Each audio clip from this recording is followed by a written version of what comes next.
It's your boy, Mr. OBF, back one time for your mind. Welcome to the OBF the Network, people. Make sure you guys hit the like button, hit the subscribe button, hit the bell button so you guys get the live streams when we go live, people.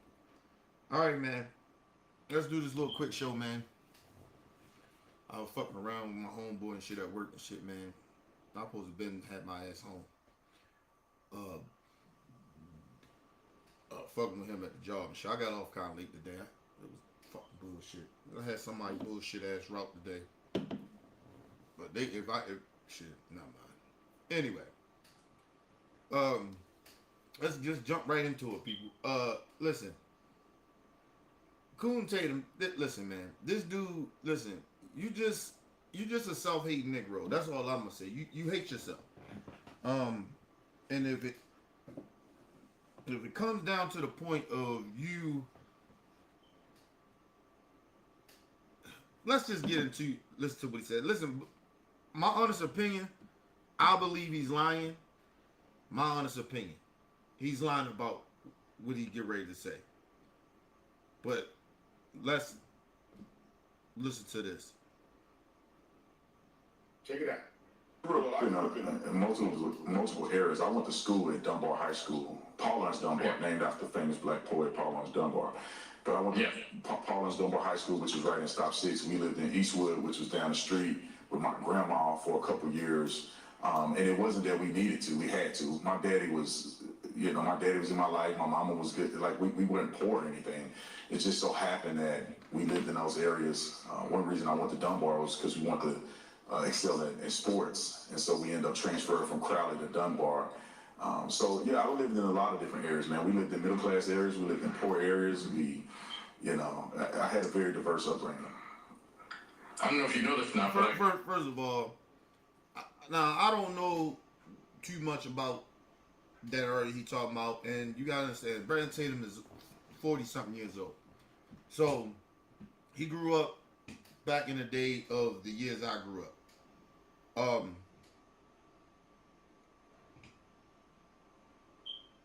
I don't think I grew up poor either, right? I'll put it this way: I didn't grow up in a poor neighborhood like it seems, right? I think my mom was. If she wasn't strung out on drugs, we probably wouldn't have lived the way we lived, right? When I was very young. But after that, I moved around so much with different family members and shit. I don't know if I was poor or I know I was less fortunate, but I don't know if I was poor or I lived in somewhat good neighborhoods and shit like that. I didn't really, when you're young like that, you really kind of really don't know because shit is just kind of normal, right? I knew I couldn't afford a lot of shit when I was a kid. That was mainly because my mom was on drugs, right? And I moved around a lot because she was on drugs. So, you know what I mean? Almost had to fend for myself in a way, right? So I'm not going to knock him for that. I just don't believe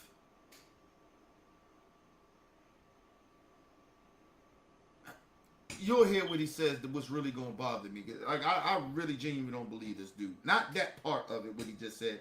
Because I can kind of not relate to that, but I can understand it. Because you kind of really don't know if you're poor or not. And I didn't, I knew I had to, I ain't going to say I didn't know I was poor. I was poor. Yeah. Because like I said, my mom was strung out on drugs and shit, man. And I didn't eat for days and shit like that and weeks and shit like that sometimes. So, just scrappy, eating once a day and shit like that, But I genuinely believe my mom's wasn't on drugs. I would probably would have had a better upbringing. You know what I mean? Because we had people in the neighborhood that worked for the hospital, nurses and shit like that. That was functioning addicts too as well. Shit, I lived next door to a pastor. My best friend, his grandparents. I lived next door to him. So, you know what I mean? He went to a private school. So, I just think it just depends who your parents was. And his mom and dad didn't raise him though. Because his mom was on drugs, but his grandparents took him in. So that helped him. So, I don't know, man. Everybody's circumstances is different. You know what I mean? And like I said, I didn't start selling drugs. I know a lot of dudes I knew growing up. They started selling dope around 10, right? They was out in those streets around 10 and shit. Like my cousin was selling dope when he was like 9 or 10 years old. Um, he only a year older than I was. I mean, a year older than I am. Um, I ain't started selling dope till I was about 15. So, and I didn't sell dope that long. So, the street shit, I kind of, you grow up around it, but to get involved in, to be actually involved in that shit, I wasn't involved in that shit as long as people think. I ain't gonna say I was a bad criminal. I had too much anxiety, right? Um,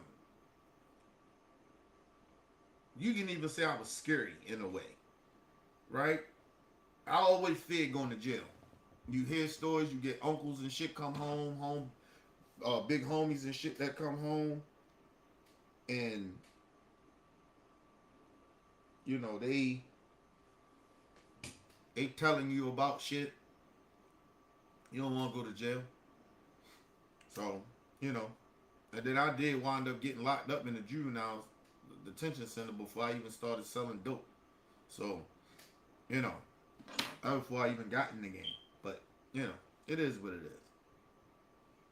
I went to college not too far away from there, Texas Wesleyan University. Oh yeah, yeah. I looked you up, man. So That's very close to where you are.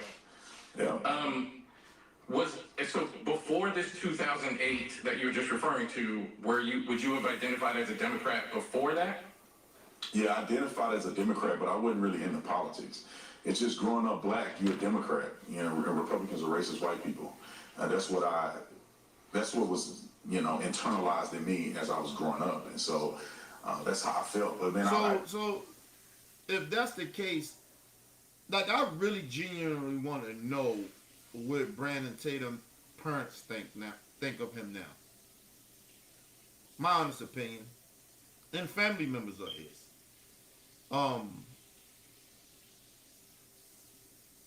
I'm not gonna say that he lying fully, but I just don't believe it. I just don't believe him. As far as him hating white people, I like a part of me genuinely don't believe this dude because how do you go from hating white people to hating yourself, right? Self-hating. Because you listen, at this point with Brandon Tatum, I don't think he hate black people.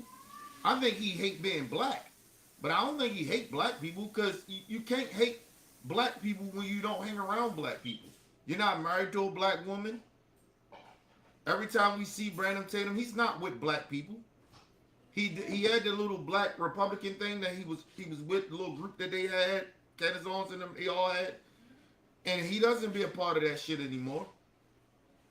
You know what I mean? I guess he thinks he's the top coon. So it's like Stephen A. It's just different. I honestly, genuinely, I don't believe that he hated white people.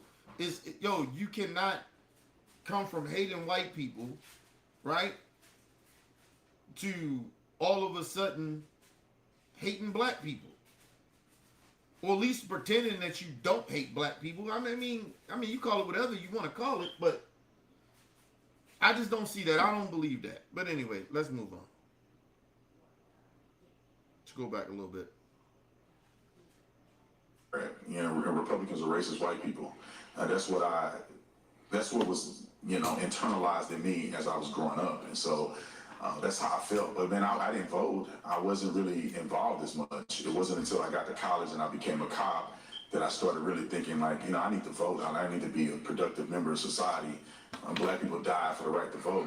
And me sitting on the sideline not getting involved in politics is a disservice.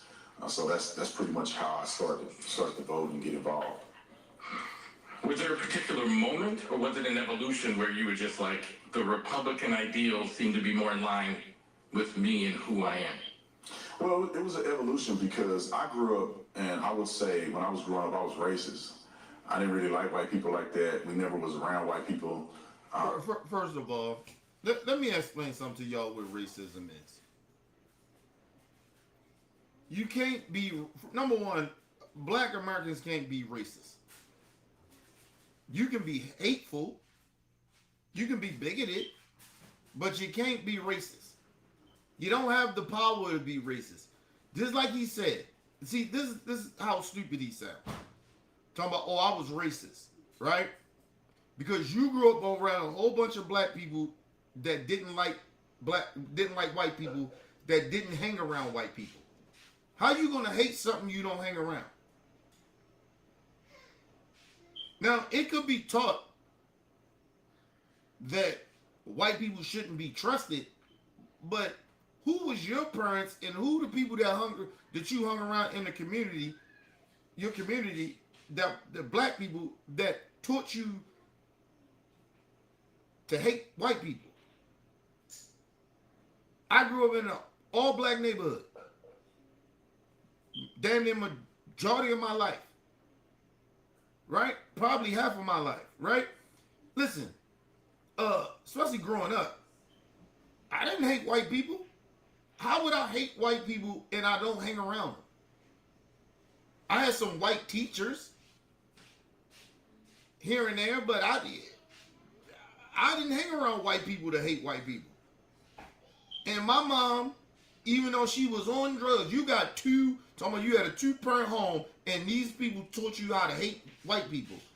Come on, bro. Listen, my mom was on drugs, bro. My mom taught me never to hate anybody. So how in the fuck did your parents raise you to hate white people, and the people around you made you hate white people, and y'all don't hang around white people? It's like, listen, people, I wouldn't say it's impossible, but it's damn near impossible. Right? Now, basically, let me explain what he's saying. He's saying family members, because it starts from home. His family members, mom and his dad, hated white people. His grandparents, aunts, uncles, cousins, everybody that was older than him or his age taught him how to hate. The people in his community taught him how to hate white people. Tell me if that makes any sense to y'all. I ain't never heard black people grow up in a black neighborhood, hate white people. Everybody in their community teach that black person or black children to hate white people when ain't none of us hanging around white folks. That don't make no sense to me.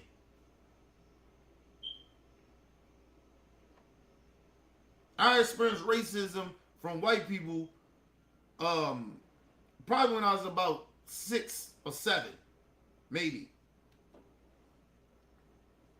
We tried to go to the pool and shit. There was certain areas that you couldn't go down at the dark. Other than that, during the day, like, if you walk through white neighborhoods, white people wouldn't fuck with you. They waited till it got dark to fuck with you. Because everybody probably in that neighborhood wasn't racist. But it's some racist white people. Right? Listen. I didn't grow up around white people like that. And I didn't hate white people. It's impossible. I ain't gonna say it's impossible, but it doesn't make any goddamn sense of what this dude is saying, that he grew up of hating white people. And he was a racist. So, you know what it... Let me explain something to y'all. You know what racism is when it comes to yourself being black or black people being racist, but some weird reason he doesn't understand when white people are being racist. That's why I said I don't believe that he was racist. Or him saying that he was racist, he can't be racist, but he hated white people. I highly doubt that. I highly doubt that he hated white people. I highly doubt that shit. Because he can't even identify now of when white people are being racist. So you're supposed to be a prime example of what racism looks like. You should know what it looks like. That's why I don't believe this nigga, man. Let's move on. Never mind. Let's move on. Deals seem to be more in line with me and who I am. Well, it was an evolution because I grew up, and I would say when I was growing up, I was racist. I didn't really like white people like that. We never was around white people, and I had a very negative connotation. I didn't like police officers. First time I got an interaction with a police officer, I was 8. I got arrested for smoking weed in a vacant house with my cousins. And As an 8-year-old? 8-year-old, yeah. I stopped smoking weed when I was 8, actually. But Whoa. When did you start? Probably around when I was 6, 7, smoking weed with my cousins. All right. And All right, so you stopped at 8. Okay. because I got arrested. We went to juvenile. Listen, now people, I'm not gonna say he lying about that. He was smoking weed at 6. Cause I'm trying to think. The first time I smoked weed, I wasn't a teenager. I know that. I could have been.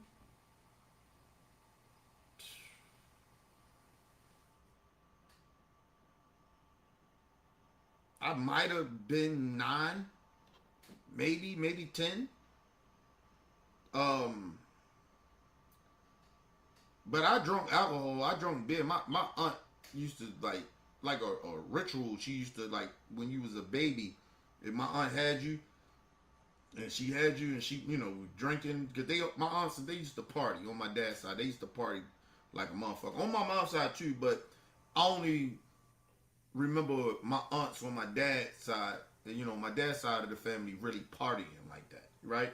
Like my mom, I don't remember too much of partying because my mom used to get high, so she didn't want us around and shit like that. But to see her getting high, like I never seen my mom ever get high, right? Knew she was getting high, but never seen her get high. And my mom didn't throw house parties, right? My mom usually go where the drugs are, right? Like she never, even when she had her drugs or whatever, they'd be in her room. It wouldn't be drug addicts walking all through the fucking house and shit. My mom was, she had certain principles and certain shit that she wouldn't do.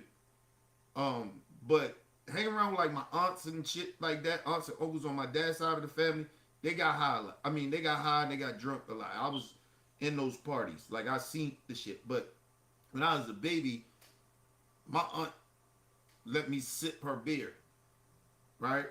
So, I probably sipped alcohol probably when I was about 3, 4 years old, maybe. I can't remember exactly. I had to ask my aunt, and she probably don't even fucking remember. But I didn't. Then everybody, my cousins and shit like that, other than maybe, no, my sister too, and my brothers. Like, yeah, so, well, no, not my brothers, because we didn't know of my brothers at the time. But and not all my sisters either. But I know me and my sister and all my cousins, we went through. It was like a ritual. My aunt Tammy used to, you know what I mean? She get us, let us sip her beer, sip it out the straw and shit. Like 3 years old. She did my daughter like that. I said, Tammy, don't do that shit. You know what I mean? But it was too late at that point. And I wasn't thinking that my aunt was still on that bullshit, but she be on that bullshit. Had my daughter sip a little something. My daughter sip that shit. Like, but I caught it late. I like, get her. Fuck with my aunt. Trying to get a drug. Aunt good people's love her to death, but nah, I don't like that shit.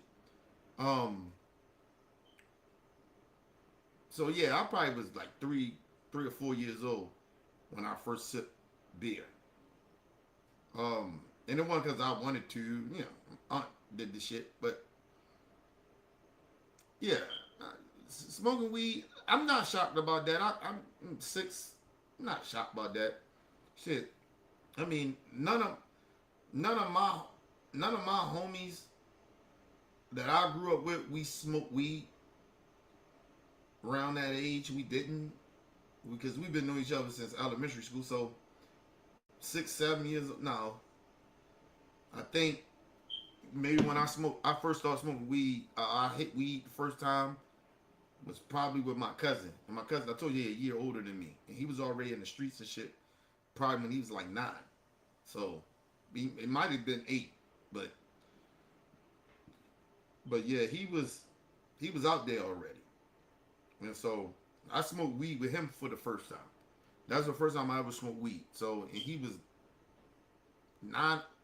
I had to be like 8 or 9 when I first smoked weed. Because my cousin is a year older than me, so it had to be around 8 or 9. And then probably around that time, I wound up moving to Ohio. So I was like 8. So I was probably 8. I was probably 8 years old. Or get ready to turn 8. It was 7, 8. It was around that time. So he ain't lying about that. Because I was outside by then. And so, yeah. I can believe that. I can believe that part. Grew up in the hood, you know. Yeah. I don't be shocked about motherfuckers, how young motherfuckers be when they doing certain shit. Or got in, especially from our generation. My generation, like we was very, very young. Did a lot of shit very young. That's why, like, if a lot of us didn't make it out the hood, it was mainly because we was very, very young when we got involved in a lot of shit. So, you know, if we got lucky to get out the hood. But anyway, let's move on. But Whoa. When did you start? Probably around when I was 6, 7, smoking weed with my cousins. All right. And All right. So you stopped at 8. Okay. because I got arrested. We went to juvenile. We didn't spend a lot of time in there, but we ended up getting arrested. We went to juvenile detention. We stayed there for the majority of the day. My dad came in there like he was in the WWE, saying he gonna kill us and everything. And that changed my life. It's a whole story around that because, anyway, moving forward. So I grew up with that perspective. And Now, let me tell you some real shit. That's why probably me and my dad probably ain't, like, our relationship can never be real close like that. Cause I can't forgive this nigga. Cause I think that was the turning point of my life for some weird reason. Right? My dad got me arrested for stealing a car that I didn't steal. I mean, I was a part of stealing the car. Stealing my dad and my stepmom car at the time, but I didn't drive the car. I'm the only one went to jail. My stepsister at the time, she drove the car. But we both was in a car, so I get it, right? So you still, like, if I got locked up, I'd be fine. But my stepsister didn't get arrested, that shit, I still feel a certain type of way about that. And I know my dad did that. I don't think my stepmom did that shit. I think he did that. Matter of fact, I know he did it because he admitted that he said he did it. Because for some weird reason, this nigga never raised me. He assumed some shit because I'm a bad kid or something like that. I did shit. I'm a kid. I'm gonna do bad shit. I come from a bad neighborhood. You put me in a fucking good neighborhood, yeah, I'm gonna get in some trouble. Cause what I'm used to doing that I don't think that's bad is bad here. Right? So, you get what I mean? So, mind you, this nigga didn't raise me. He don't know nothing about me. But, I'm bad to him. So, but he got me arrested. And I never forgave my dad for that. And I can't. Because I think that changed my whole respect of how I moved in life. And I still move that way. Right? And don't get me wrong, it helped too. I ain't gonna lie about that because I don't like jail. I've been there. Just being in detention, Detention center, that shit is jail. I don't give a fuck. You know, you got how levels of how jail could be, but all that shit is like enslavement. So I never liked that shit. I never liked jail. I don't want to be like. I don't like being locked up. I get claustrophobic, nigga. You know what I mean? That's how I look at that shit. But I never forgave my dad for that. So he had the opposite of what changed him. His dad was ready to kick his ass because he got arrested because he did some fuck shit. Right? I did some fuck shit, but I wasn't the only one did some fuck shit, but my dad only got me arrested. And my stepsister like a couple of months older than I was. So it wasn't like we say age, but she a couple of months older than I am. And she the one drove. I didn't drive the shit. So yeah. You know. Like I said, it helped a little, but emotionally it never helped me. I think for me and his relationship, it'll never be the same. I don't look at that nigga. I like you didn't raise me anyway, and then for you to, the first time I ever see the jail cell is because of you. So, a jail cell. So nah, I ain't feeling that. You know what I mean? I ain't feeling that. I never put my kid in jail. Unless my kid was molesting somebody or something like that, or they murdered somebody, that's something different. But I'm not sending my kid to jail. Not doing that. Sorry.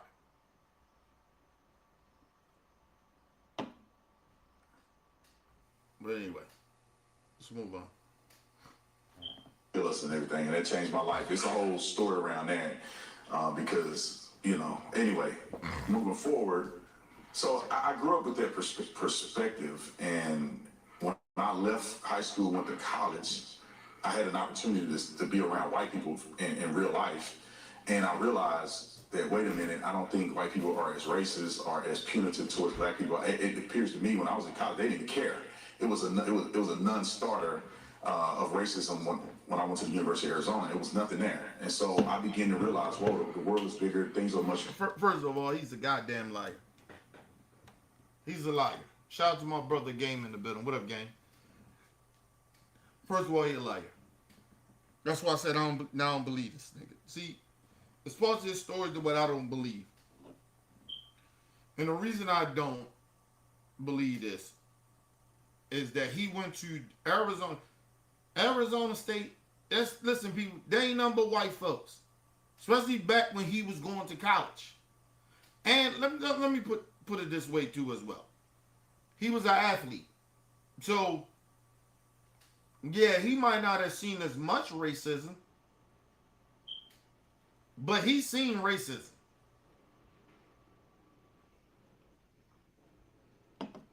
He's just blatantly lying. Just blatantly lying, people. Well, I'll put it this way. I don't believe him. I think he lying. Ain't no way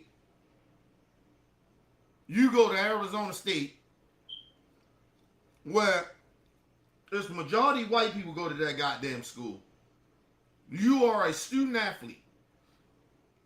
And you don't see no racism at all? Even if it didn't happen to you. And mind you, you got to remember, he said he was raised and grew up to hating white people. So he should be very alert of every time some white people did some shit. Your antennas is going to be up. Let me put y'all on game. I don't have to be around racist people or have that interaction with racist people because I already had racism happened to me before. So I know what it looks like. I know what it feels like. I know what that energy is. I know when white people are being racist and they trying to hide it. But that doesn't mean that I just grew up with racist white people, or all my encounters is with, every time white people I interact with white people, it's always some racist shit.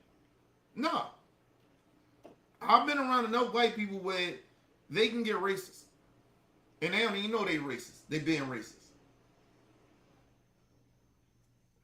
I know white people that, well, I knew, I ain't say I know, but I knew white people that thought it was okay to be using the N word around you just to see how you would react to it, and they talk because they talk your slang, and they try to see how far they can go with you, and then when you don't react to it, they continue to keep going on like it's okay, he okay, allow me to use the word around. I've been in those situations before. So that's why I do not like white people acting black. I don't like that shit. I genuinely don't. But I can't be mad at white people that grew up around black people and that's what they know around the culture. But I don't care if you grew up around it. You ain't calling me no nigga. I'm not your nigga. I don't know you. Even if I do know you, you can't call me that. I only had one white boy I knew that grew up with me, and I knew him back in the day. He was fucking with my sister. He was the only white boy I allowed to call me that. But he couldn't call me that now. Because I know that just allowing him to do that to me, he think that shit is okay to do around other black people. And you can get your head busted fucking around like that. You know what I mean? And I know better because I'm older and I learned from my elders that shit, you don't allow white people to use the N-word around you for no apparent reason. I don't give a fuck if they grew up with you or not.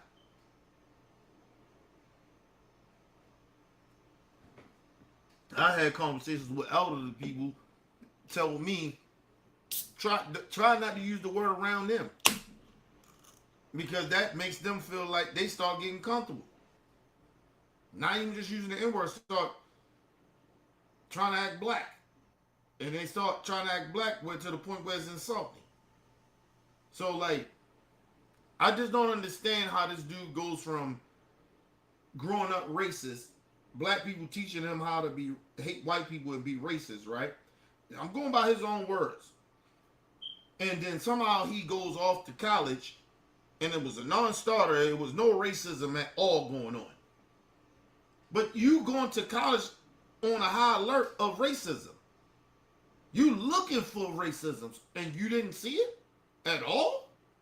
In Arizona State? Yeah, all right, nigga. Yeah, all right, nigga.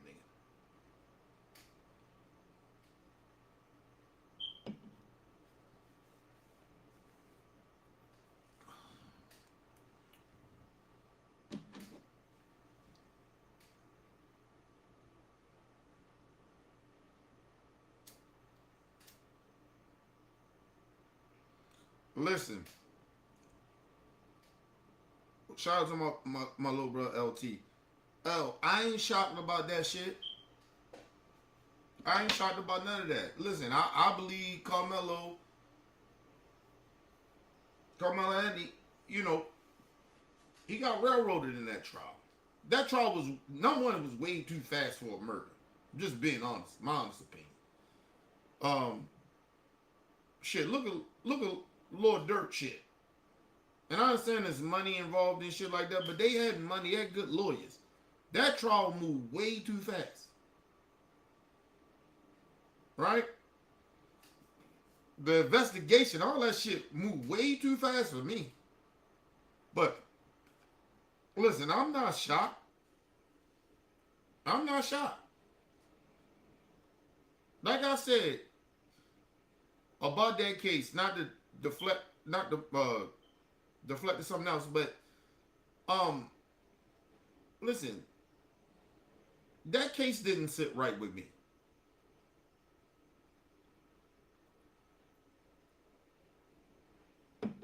You don't lock a kid up that's 18 years old that he said, listen, I fear for my goddamn life. I told this motherfucker, don't put his hands on me. And he put his hands on me. And people were like, well, he should have punched him back and some shit. Listen, let me just say this. if you ever been young like that and been in a situation or where a bigger dude come to you and put his hands on you with people around you, and you sitting next to a dude that's supposed to be your friend but don't stick up for you, you feel like you in danger. And like I said, it got to be deeper with this kid or why he stabbed him. For him to say, you touch me and see what happened. Like, it's more of a conversation had to happen or they had to know each other through school. I'm just being honest. And like I said, now we know his father's a racist. I don't know about his mama, but we know his father's a damn racist. So, come on now.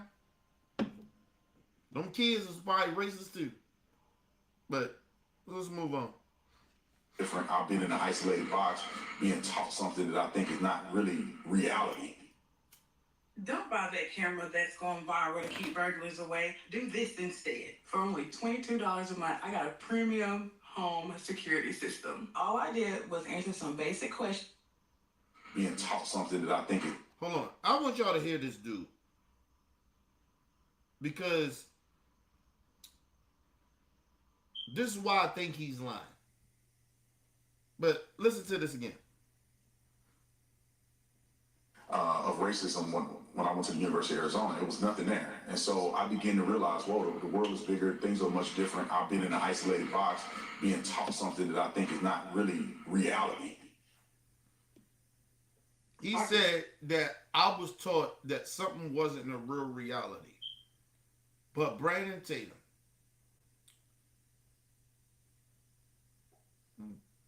some white people are racist. Some black people are bigots. We can't be racist because we don't got no power. We don't got the history of having no power. You a prime example of it. All that money you making from these racist ass white people, you still don't have no power. Charlie Kirk was your friend. And they didn't even invite you to the memorial, nigga. But you was his friend. You was partners with him. And all that shit you talk. Because that's what I would ask him. Charlie Kirk was your man like that. Then why was you not invited to the memorial service? How did that happen?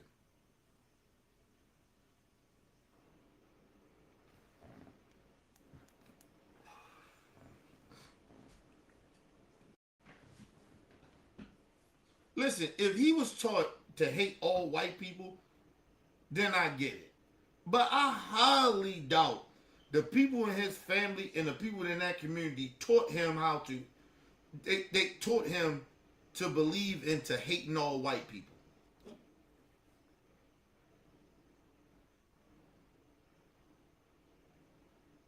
I just highly doubt that. You telling me that's how everybody was around how you grew up? They hated white people, all the black people? Like, what the fuck is you talking? Come on, bro. Where is his family members? Nobody's speaking and saying this nigga is lying. That shit don't even make any sense.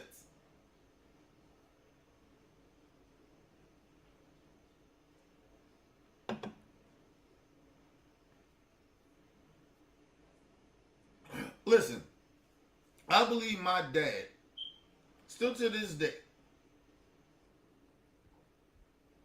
I don't think he hate white people, but I believe that he don't trust and he don't really like white people like that. Right? I think he's a bigot. I believe my dad is a borderline bigot. Cause he'd fuck with a white girl. He'd go fuck a white girl. And he'd be cool with white dudes and shit like that. But I don't know if my dad really liked white dudes like that. I don't think he really liked white women. I just think that, for him it's just pussy. But my dad, a lot of shit my dad used to say, I know my dad don't really like white people.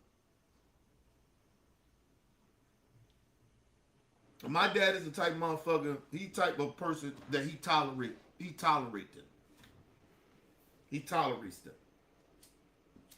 I would never say my dad a sellout or nothing like that. I just think that he tolerates them. He don't really fuck with them, really like white people like that. I think my dad been around a long time. He know how to move amongst them. Right? Even the racist ones.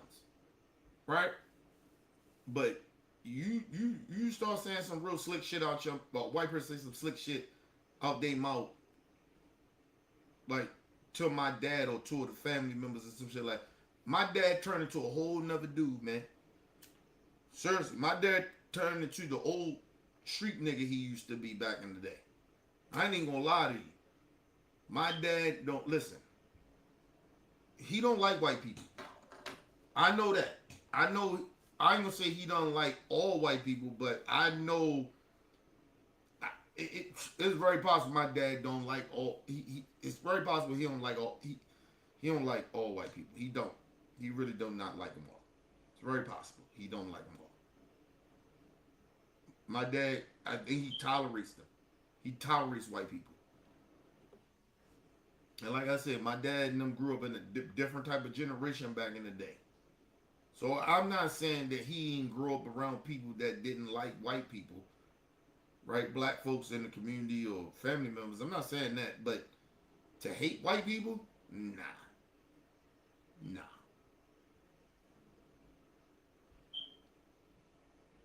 I don't listen. I don't know. Listen, only motherfuckers I know, like I got an uncle down south, like he literally hate white people. He will tell you, I hate white people. He don't even like white people around him. He get upset if you bring a white person around him. This nigga don't like shopping in stores because white people are in there. Like, this is the best time for my uncle right now. Nigga, all he got to do is get his shit delivered. Like, honestly. He from the South, though. So it's a little different. You know, but, so, like I said, I don't know. I don't believe this nigga. Not fully. I don't. I believe some shit he's saying is true, but for him to go to hating white people to now you shitting on your own people every chance you get to make money, that shit don't make no sense to me. How you go from hating white people to being a servant for white people on white supremacy? Like, that shit don't make no sense to me. I'm just being honest about that. Yes, you can get like, you can think that, like, all right, look, like, you come from a community where shit is, like, I come from the hood. Yeah, it's bigger than the hood. Like, when I got out of the hood, shit was bigger. I see shit a little different. But as far as race, none really changed for me. I'm still kind of who I was back when I was a kid. I treat people how they treat me. But I'm not ignorant to white supremacy. I'm not ignorant to racism. I'm actually more knowledgeable as I got older to know about racism and white supremacy. And when you see black people, you know, being self-hating or recognizing black people that hate white people or be bigoted. Like, I'm very knowledgeable about that shit now. Like, back in the day, nah, I probably wouldn't. I know I wasn't. But I know better. And listen, just because you recognize certain shit, you know you educated in a little bit, doesn't mean you're going to recognize every racist thing that happens. Because no one's perfect. You're not going to catch everything. So, like I said, I try to treat people the way they treat me. Like I tell you, I give you the leeway to fuck me over. Once you fuck me over, understand once you do that, we can't come back from it. I'm just that type of dude. Loyalty means a lot to me. You know what I mean? And how you treat me matters.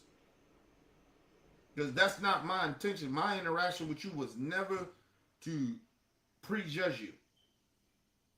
My shit is, of course, I'm gonna be cautious, but my thing is, go ahead.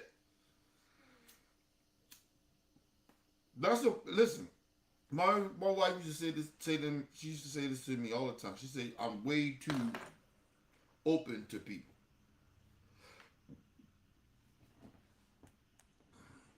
But then when I cut people off, and then my wife said I'm being too harsh. So I'll be like caught in the catch 22. But like I said, I let people do what they do, bro. It ain't nothing I can do about how people been raised or how they treat people, but you're not gonna treat me a certain type of way. Right? Like so I don't have time for that shit. But I give you leeway to fuck me over. You fuck me over, then just imagine. I'm just telling you. Once you do that to me, I don't fuck with you like that. Like I said, there's certain shit that I can't come back from. Once you cross me in a certain type of way, ain't no way I can come back from that. I'm done with it. Shout out to my brother Bell in the building. What up, brother Bell? But yeah, people gotta really realize that shit, man. You can't. I just don't believe this dude. I don't believe that he just all of a sudden was a hated. He was a racist, right? From his own words, which don't make no sense. He black. Yeah, you can have a whole bunch of hateful ass black people in the community that hate white people, but that don't mean that they're racist. They ain't got no power to be racist. You can hate people. I understand people can hate people. But it's a certain level of racism and you're a racist.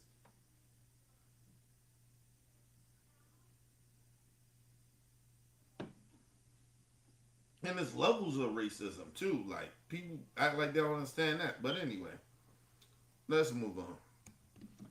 Let me get this last little bit out. I'll take my ass to bed, people. Hold on. I think it was something Willie D said that made sense to me. Let me let Willie D say this real quick.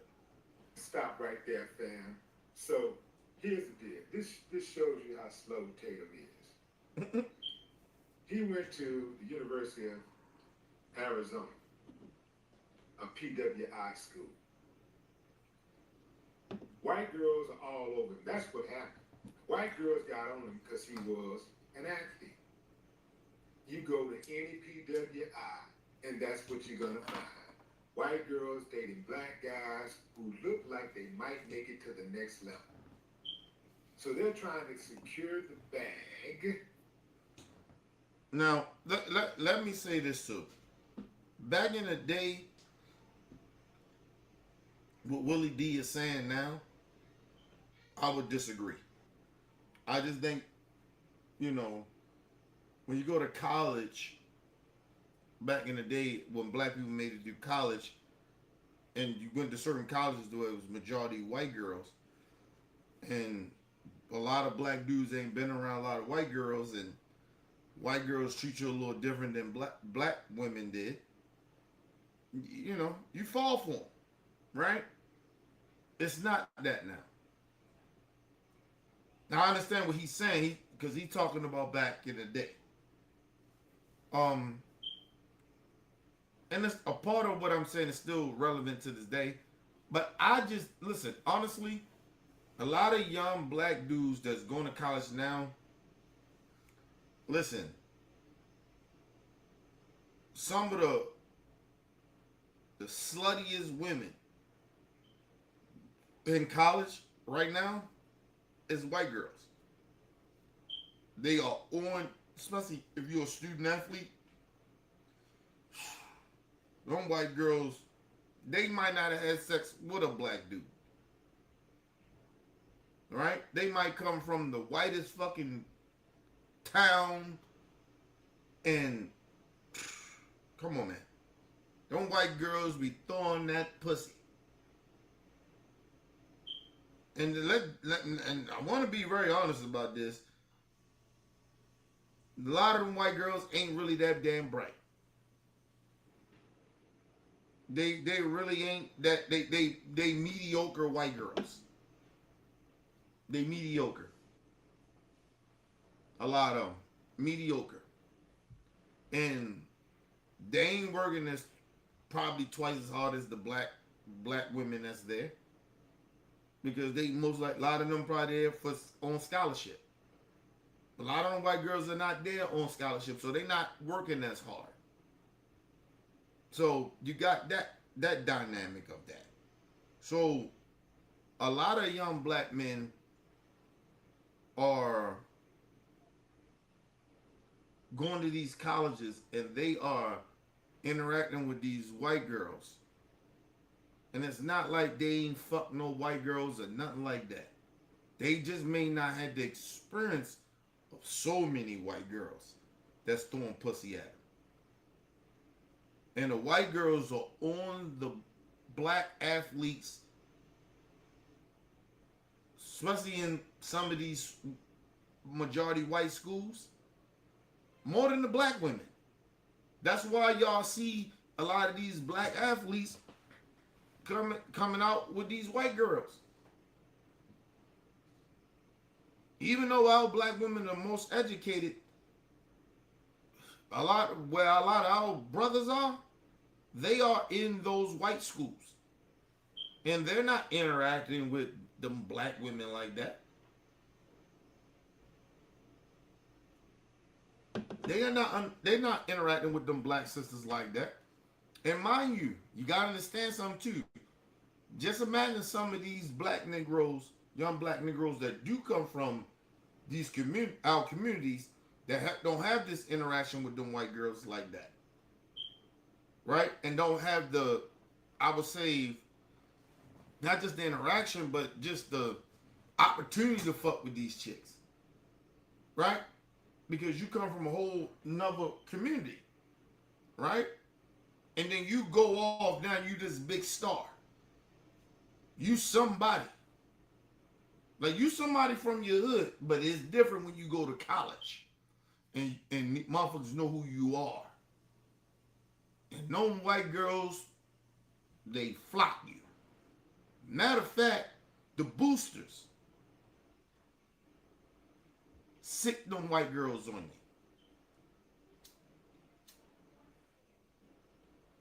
you. Listen, them white girls, a lot of them in these schools are whores. They are simply there to catch them athlete.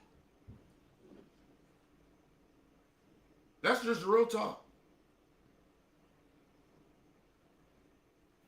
And I keep telling people, one thing about men, young boys, don't matter what color skin you are. Hey, man, pussy is pussy, man. We think without dick. We ain't thinking up here. We thinking down here. You get a woman. Come on, man. You don't want no white girls throwing themselves at these little young athletes and shit. Come on, man. Listen. Listen. I know. I have watched even older white women try to get at me. I'm on a job and nigga see older white women try to get like, the fuck? Like, it be the white women. Like, they be infatuated with black men. I'm just telling you. Motherfuckers be thinking it's just the black men fucking around the white. No, it be them white girls, them white women be throwing themselves at black men. See, the black sisters, you know, they go through the struggle like we go through, but even a little more. Right? And the one thing about a black man, I'm just gonna be very honest about this. We don't like drama. We deal with drama when we just leave the house. So we don't want to deal with that shit coming home fucking with no black woman. Just being real. So don't white women then come and they throw themselves at them black men and say, we take care of you, we do this, blah, blah. Them black dudes jump right on that. We gonna take care of you, you ain't gotta worry about that. Just go do what you gotta do, come on and bring that black dick to you. Cause they infatuated with black men.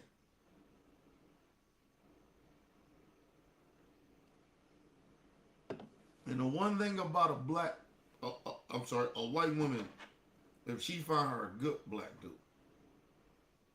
then where she damn near can train him. Right? Because black women do be training us as black men, because we don't know shit. We just be out this bitch. I ain't gonna say all of us, but majority of us, we be out this bitch. Or I say some of us, got this bitch, nigga, we don't know shit. We need that woman's touch. We need that woman to guide us in certain shit. But a lot of these niggas, they get caught up in them white girls. That's why you see black dudes doing white girls. Them niggas lost niggas. And not meaning lost like in a disrespectful way. But like loss of like, they would need that woman to push them. Right? A woman does push men to do shit that we probably wouldn't do. Right? But if you got a woman and I'll be honest about it, if you have a woman that submit to you,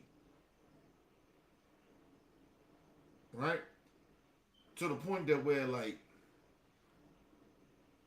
you can get away with certain shit. All women ain't gonna let you get away with certain shit, but submissive women will.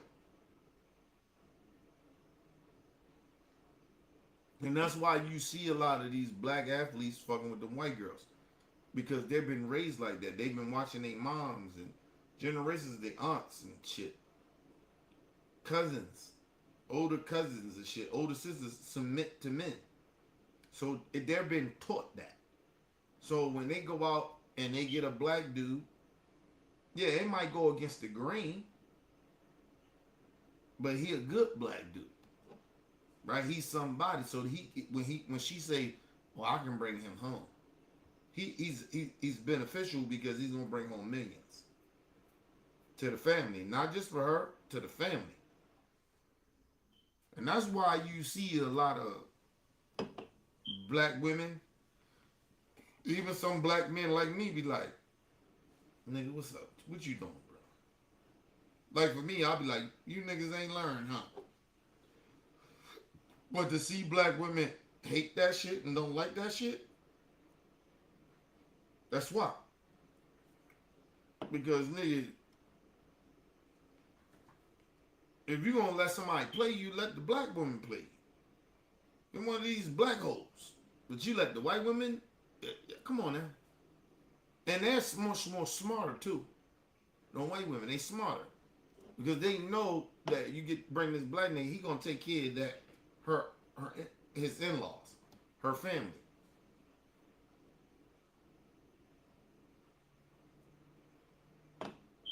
Now, mind you, I'm not saying all. Because there is some white women that really fuck with black dudes. I get that. Not saying that. But y'all, come on now. Y'all see how this shit be with these young black athletes. See all the black men. Listen, I was working downtown today, nigga. I seeing black dudes with white girls. I was just like, okay. It's a white area. So, I wasn't shocked to see it. But it was like, okay.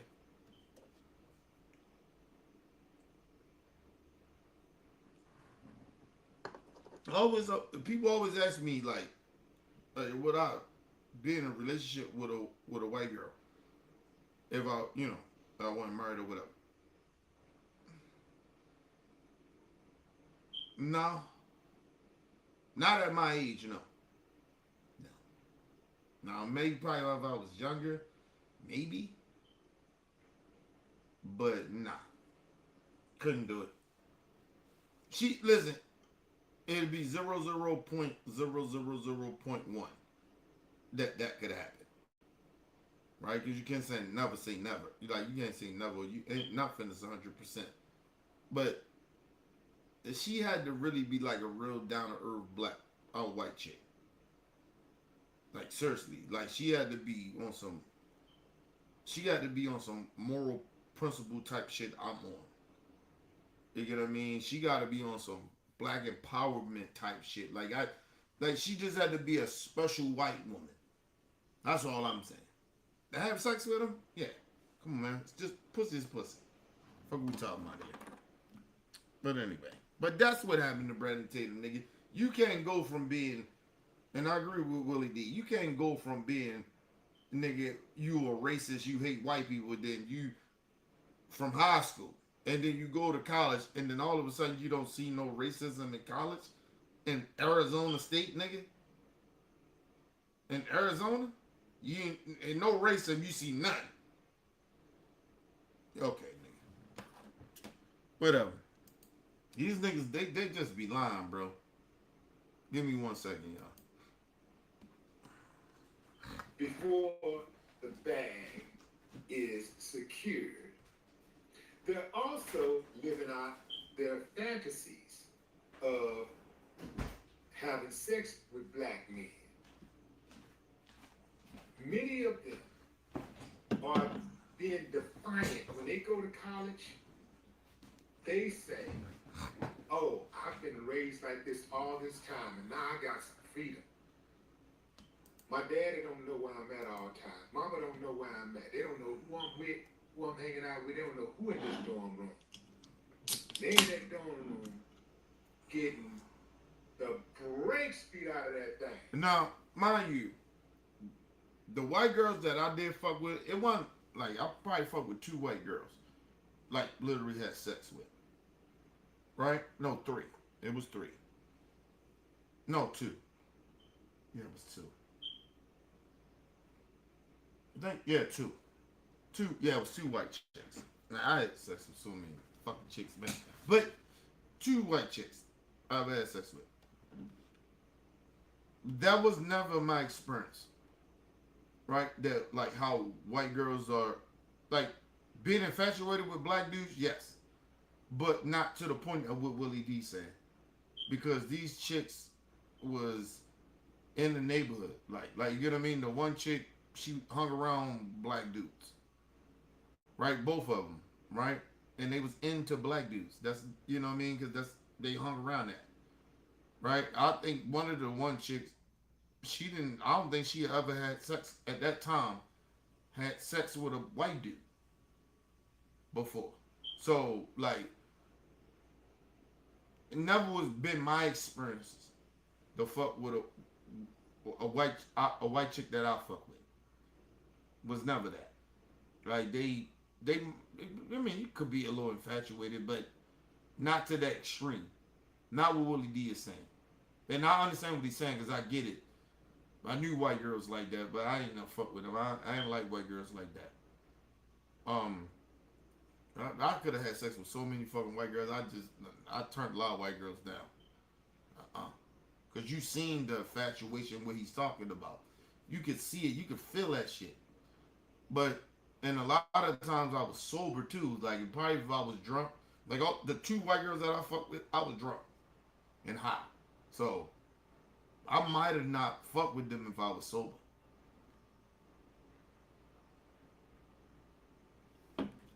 Just to be real about it. Honestly.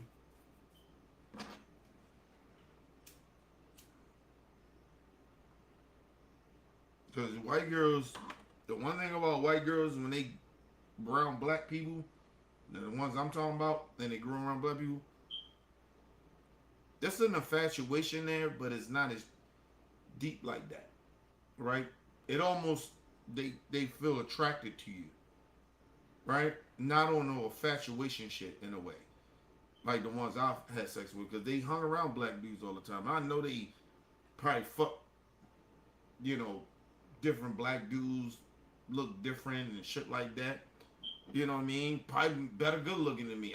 For all I know, but you know, but yeah, the white chicks I fuck with back in the day, nah.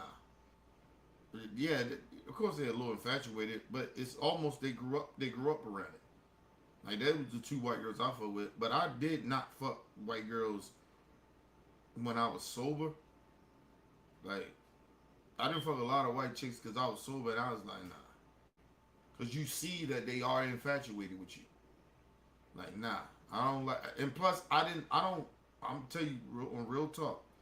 Unless I'm fucked up, like honestly, I don't like women being very aggressive with me, trying to, trying to get at me. I don't like that shit. Like, that shit is almost a turn off for me. But if I'm fucked up with some shit, yeah, you can get a nigga. I'm the type of motherfucker I'll fuck the ugliest chick in the motherfucking club. Or in that space. I'll get the ugliest chick. I don't give a fuck. Pussy to be at that point. You know what I mean? ain't no face on no pussy. That's what I say. That's what I say. But yeah, I don't discriminate, nigga. That's when I get fucked up. I don't discriminate. I don't discriminate, period. You know what I mean? But I just don't like aggressive women. I don't give a fuck if they good looking to me or not. I just don't like aggressive women. That shit. I don't like aggressive women like that. You know what I mean? Let me pursue you. I like a woman trying to play a little hard to get. I like that shit. You know what I mean? But show me that you try to fuck with a nigga. But I don't want to work too crazy to try to get some pussy or try to get with you. But yeah, but I don't want you to be trying to give me that pussy like, you know what I mean? It's a game. I like the game, if that makes sense. I'm old school nigga, so it might blow past some of you young niggas' heads, but I'm an old school nigga. I like the game, nigga. I like the cat and mouse game when it comes to men and women. I like that shit. I grew up like that. So I don't like aggressive ass women. That's why I wouldn't be fucking none of these young chicks. Just throwing pussy at me. I'm like, oh. Something might be wrong with that pussy. Like, that's how I look at it. You could really get me in some trouble. Like, that's how I would look at it. But, each his own.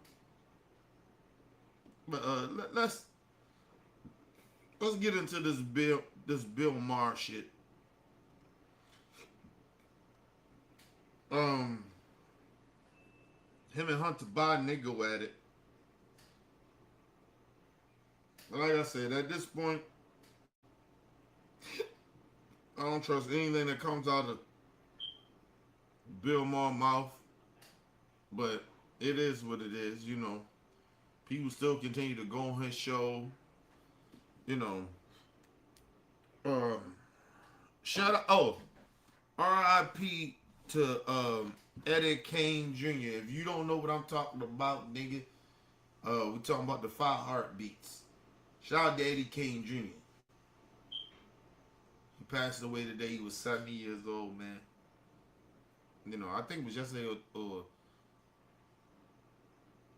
it was yesterday or it was today. He passed away. My wife came in and told me about him. Big fan of the 5 Heartbeats. You don't know that nigga? Watch the movie, nigga. Eddie Kane Jr., nigga. Nigga was in Sugar Hill. Like, this nigga is like, he one of them actors that he been in shit. And you like, yo, you look at this nigga resume, you be like, yo, this nigga is, why ain't nobody was talking about like he on them that Denzel level? Like, so everybody don't get that type of shine like that. But R.I.P. to Eddie Kane Jr. That's what I'm calling him. His name Mike something. I don't even know his last name, but I know his first name is Mike. And that's my bad. My condolences and love go out to the family. But yeah, Eddie Kane Jr. You know who Eddie Kane Jr. nigga is, nigga. Man, go watch the 5 Heartbeats, nigga. Classic movie.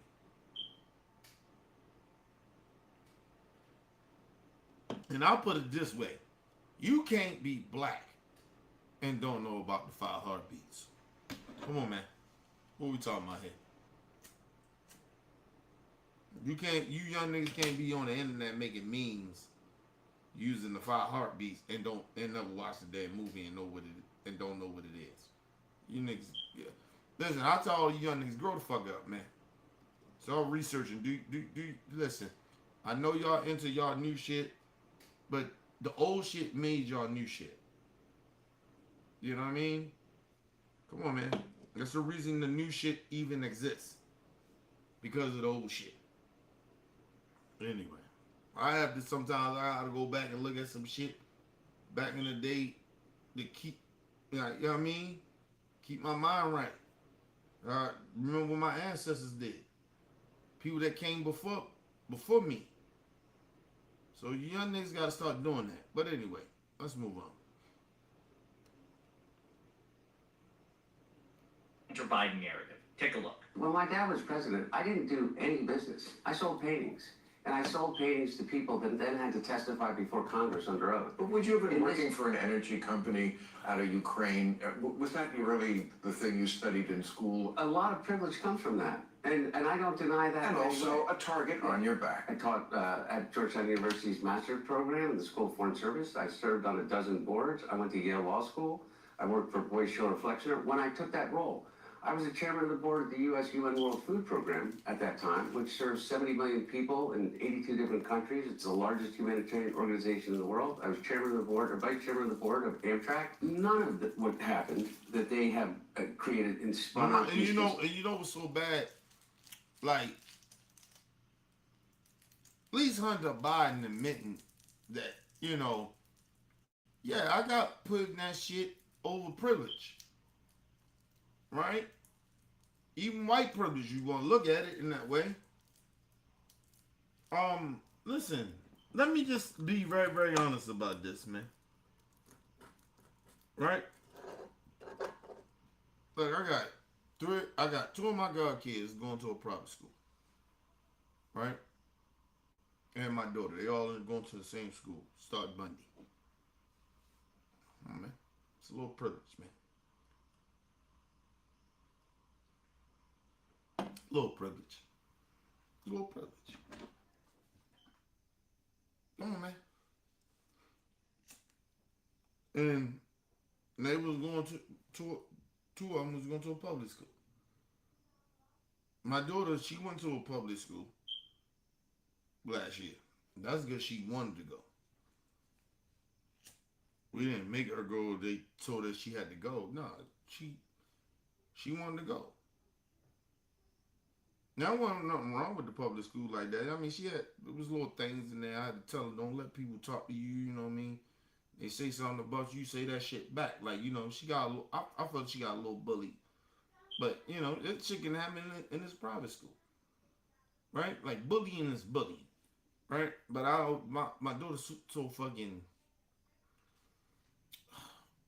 You know the bad part about me being a parent, like, the hardest thing is that I don't want her to be aggressive. Right? Like, even me as an adult, I'm not aggressive, but I don't let people play with me like that. Like, I'm very aggressive. Right? And I just don't want my daughter to be like that. And I remember even like for me, I remember two things. I remember being bullied when I was a kid at her age. Right? Around her age. And how I felt. And then when I fought back and started getting very aggressive, I felt like I was damn near bullied to a certain extent. Right? So it's a balance that I'm trying to have with my daughter. Right? So, but that comes with parenting. Right? Like I always tell people, like the best thing that ever happened to me is to be a parent. Like, because I gotta learn. I gotta educate myself. I gotta do better. I gotta, like, you know what I mean? I gotta do better as a human being. Like, I gotta be better. I gotta learn shit. And that's the thing that helped me. Like, if I was just growing up and ain't had no kids, I can be selfish. I remember when I didn't have my daughter. I was selfish as a bitch. I don't give a fuck about shit. Listen, I believe that's why a lot of my family members don't fuck with me. Because they think of me as that same person. How I used to be. I'm very selfish. I ain't no fucking kids. I ain't fucked about life. I grew up fucked up. I ran loot. Like, you get what I mean? Don't fuck about shit. You fuck about people. To a certain extent. Right? my kid came, shit changed. Like I move different. So my logic is different. I don't get to morally, I don't get to like my family say some shit, I gotta roll with it. No. Not on a moral level. I don't give a fuck who you are. On a moral level for me, if that shit don't line up with my morals, I ain't rocking with that. And it's mainly because of my daughter. So when she think about her father, when she get older and she look back, oh, this is who my dad was. This is how he moved. This is what he stood for. So, you know. Anyway, let's move on. At that time, which serves 70 million people in 82 different countries. It's the largest humanitarian organization in the world. I was chairman of the board, or vice chairman of the board of Amtrak. None of what happened that they have created and spun out these conspiracies had anything to do when my dad was president. And just for perspective, I mean, whatever you made, it's pennies compared to... Listen, and basically what he was saying, at the end of the day, I was very highly qualified to be on these boards. They was acting like Hunter Biden was this uneducated dude because he wound up being on drugs. So you gotta think he lost his brother. Now he did do some fuck shit though. I like this some weird shit. But I ain't gonna say it's some white people shit, but it's kind of some white people shit. Cause there's some niggas would do some stupid, ignorant shit like this. Nigga, he started fucking his dead brother's wife.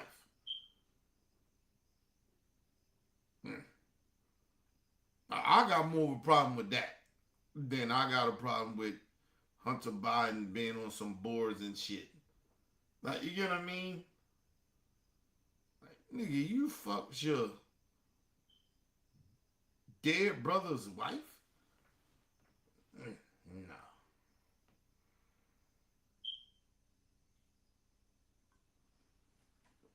And listen, people, I need people that really genuinely understand this too. When it's really not the man, right? It's really not the man. When shit like that happen, when people be like, ew, it's the woman. It's the woman. I'm sorry to all the women out there. Y'all, some of you women gonna get upset at me. It's the woman. She mourning or whatever she go. Listen, man. Come on, man. That's his brother's wife. That nigga, listen, part of him know that shit is wrong. But like I told you, men do not think with their brain when it comes to pussy. I'm trying to tell you. We done seen all the movies. We done seen all these situations. Come on, man. Yes, to me, on some real shit, Hunter Biden, nigga, I ain't feeling you on that. But, you know, now you fucked your brother's wife, nigga. I got more of a problem with that. But it's usually women. But listen, you throw some pussy in the dude's face, I don't give a fuck. That could be his brother, white nigga, he will fuck her. Tell me, he might turn down a couple of times. But after a while, if she keep pursuing it, because the man ain't going to keep pursuing that. Right now, we do got creeps out there. I ain't going to say it's a small percentage of, probably about 25% of creep-ass niggas that'll do some shit, grimy-ass dudes that'll do that to their brothers or do some grimy shit like that. But usually, the other 75% is women.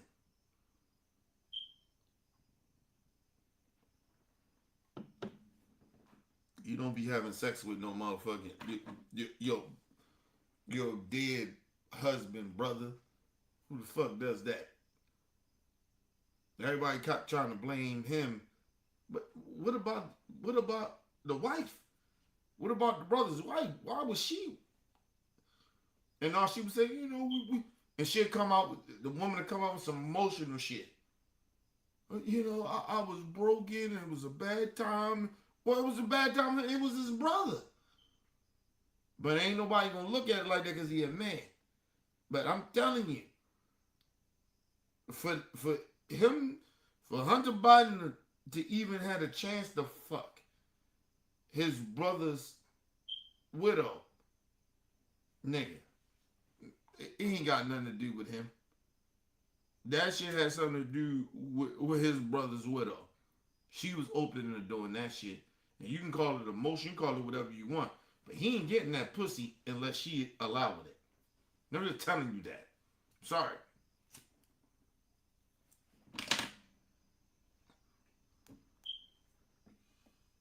Just being real.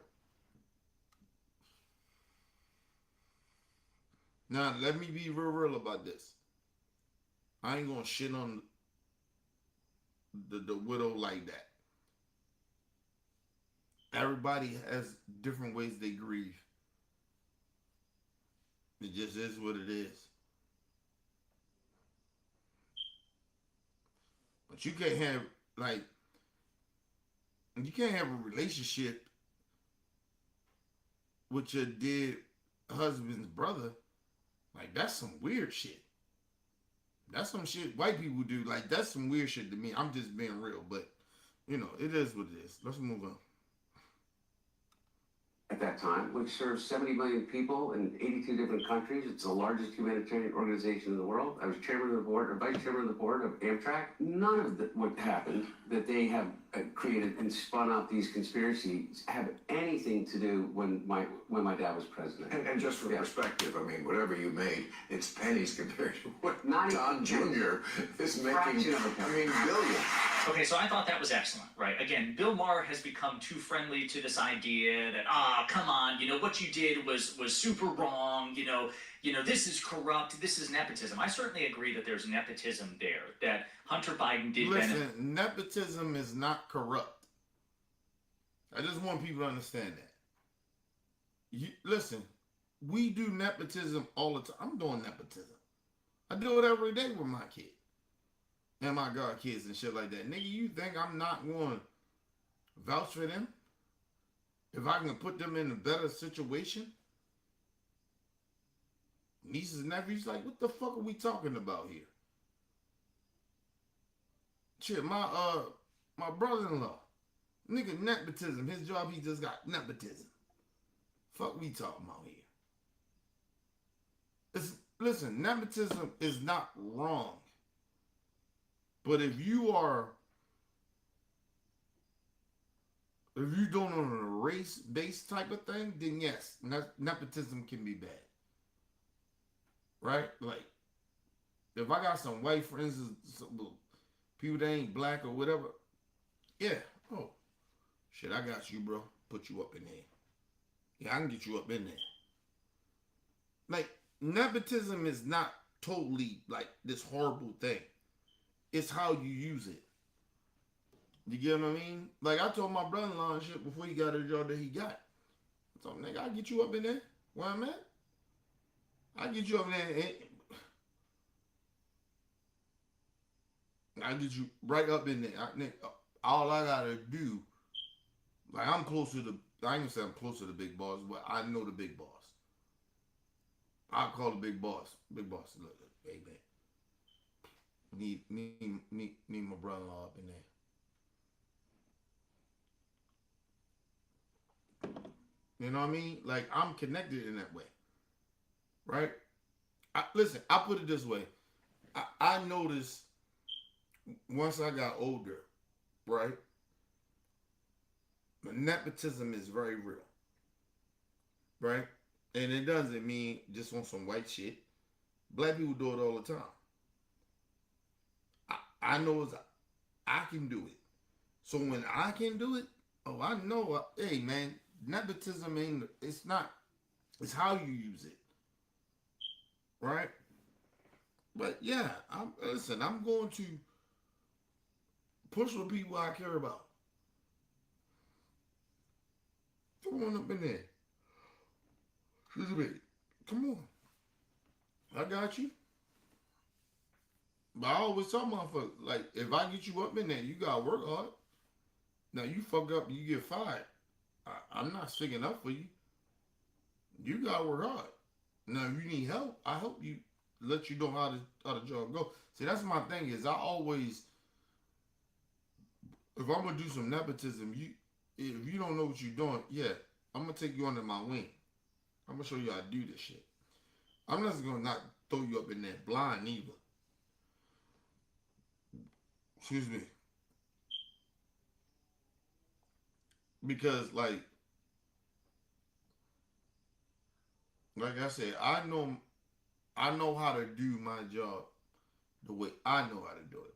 But I know other motherfuckers that do their job just as on the same level as me or better than me that don't do the same methods, right? So, I'm very cautious of that. I just need, I'll just tell motherfucker, look, I can teach you how to do this shit. This shit ain't, the way I do it, it seemed easy to me. But that's because I worked hard to get to this point. But for you, yeah, you're going to have to work hard because you ain't going to be, you might not be able to do this shit like I can. Or you might have your own methods how you do shit. So it might be easier. You be like, oh, this shit wasn't nothing. Why did it take you to do that? But it take me to do what I do because I got OCD, ADD and shit like that. So for me, it's a little difficult to get to the point I am. Like I said, everybody don't move like me. Everybody don't have shit that I have. You know what I mean? People probably ain't had to work as hard to get to a position the way but I'm in a position where I'm good. Motherfuckers know me, bosses know me, they know how I move, they know, oh, I'm gonna get the job done and I do the shit that I do. But everybody ain't me. I get that. I respect that. But I never try to put what I do on others. Or don't put me with other people how they do shit because I'm not gonna do it the way they do it. But am I getting the job done? Okay, all right, I'm getting the job done, so get off my ass. And that's how it is now. Like my bosses and shit, people that work to me over top of me, nigga, I do what I do. They don't fuck with me. I do what I do. They do not fuck with me. I got a certain time when I want to get off. Now some shit difficult, some shit like that, yeah, it's gonna be a little later, just like today. But then they know I'm gonna get done. They know I'm gonna get the job done. I'm not I'm not gonna be like how I was in the beginning of like I ain't really know shit. But now, nigga, I'm gonna get the job done.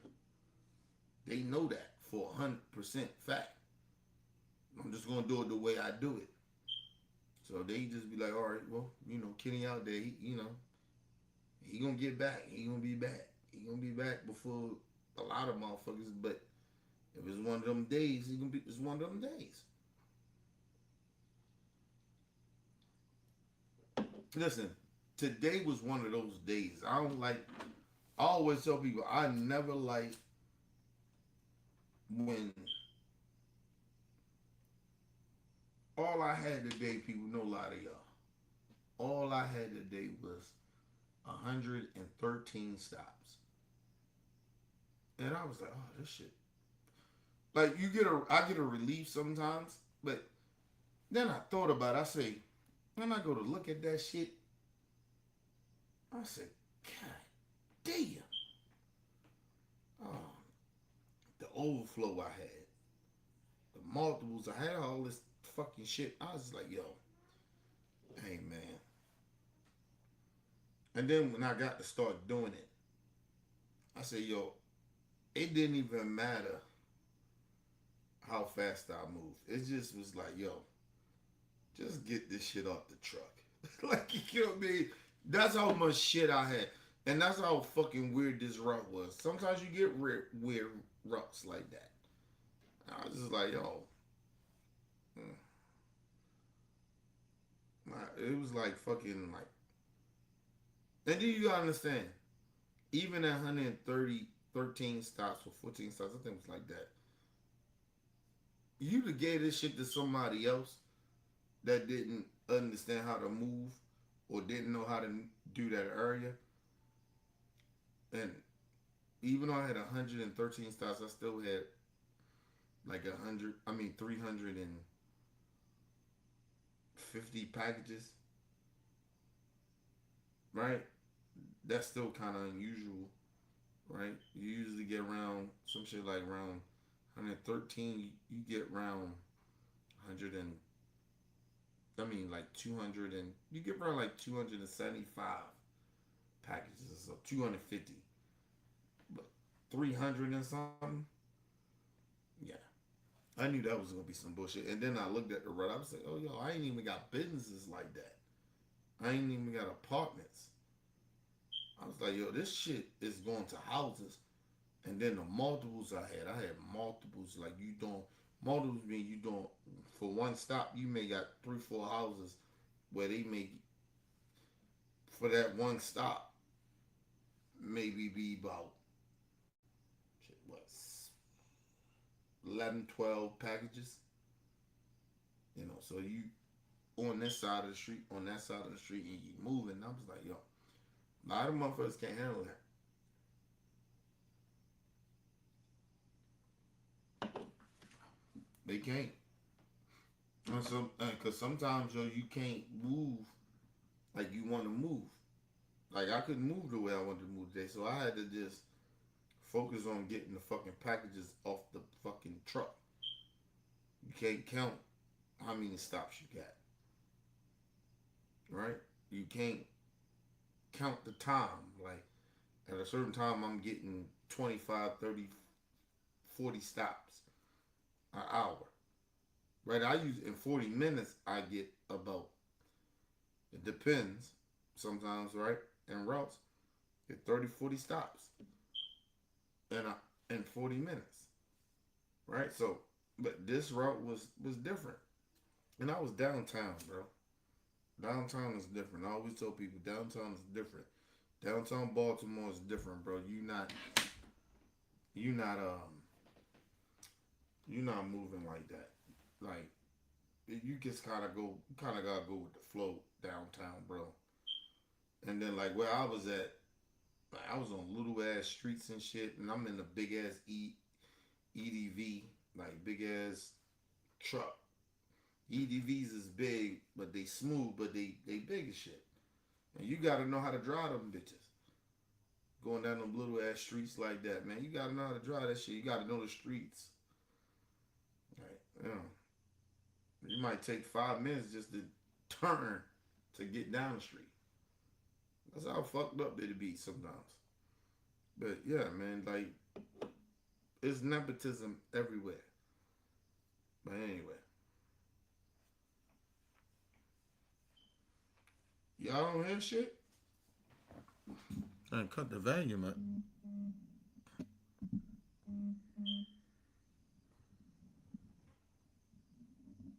I don't know why y'all can't hear the volume.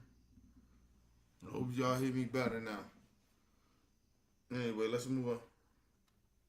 From his father's last name. But that was not the only factor. And for the record, Hunter Biden never denied the fact that his last name was incredibly advantageous to him, certainly in a business context. And Bill Maher was forced to concede at the end of that exchange that to whatever extent you find Hunter Biden corrupt, well, it's a fraction of a rounding error to the staggering, unprecedented corruption of Donald Trump, the Trump family, and the Trump administration that we are seeing in real time. And in this next clip, you're going to hear a bit more about that as well. But then the topic will turn to the war in Iran and the role that Israel played in, triggering the war with Iran by persuading Trump to attack. And that's where Maher gets his hackles raised. He's really defensive about that, forcing Hunter Biden again to fact check him in real time. We'll get to that. But let's play this next exchange again in which they follow up on Trump. The biggest car Hopefully y'all accident hear me secret of better, the man. year. If Y'all you damn want to see commercial. if you Come can on, man. qualify for a check like this from your accident, just give me 30 seconds. Here's exactly what to do. 1. Don't rush to hit. Follow up on Trump family corruption. In the last 500 days of this administration, Don Jr.'s company has taken in over $3.4 billion in Department of Defense contracts. He got a $640 million loan pushed through by the White House, the largest. And listen, and let me explain something to y'all. Like Trump family is getting rich like a motherfucker. They really, really genuinely getting rich. Like nigga, they are that's what bothered me about like Trump supporters. Like y'all motherfuckers stupid as shit. Y'all just cause Trump make racist policies or say racist shit, that's good for y'all. But his family is literally stealing.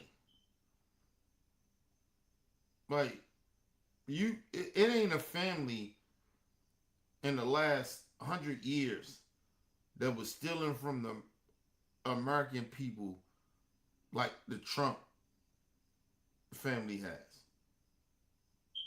Like, and y'all don't care about that, but that's okay because racism matter to y'all, and that's fine. It's okay. That's why I said I didn't even get myself upset about that. All you Trump supporters, that's why I said you can't talk to me about morals and principles. No. I'm so done with that shit with y'all. You can't talk to me about nothing. But anyway, let's move on. This shit is literally facts. You can look this up. You can Google this shit. Hunter Biden is not lying about it. But they were so mad at Hunter Biden. He was, he was making money off his dad and all this other shit. These motherfuckers is literally doing the same shit that y'all said that Hunter Biden was doing, and he and his family, Trump family, is doing it 10 times worse. Probably 20 times. These motherfuckers making billions. But anyway, let's move on. Over $3.4 billion in Department of Defense contracts. He got a $640 million loan pushed through by the White House, the largest single loan to any private company ever given out by the Department of Defense. And that's just a fraction of it.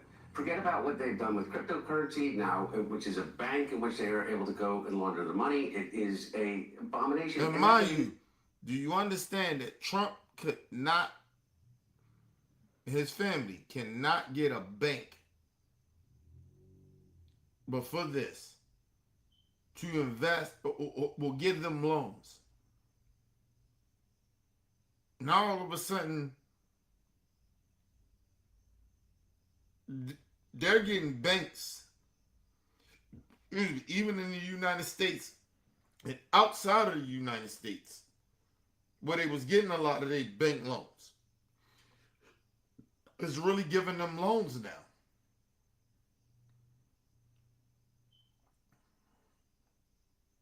I'm just, like I said, but this is the problem that I have with Trump supporters.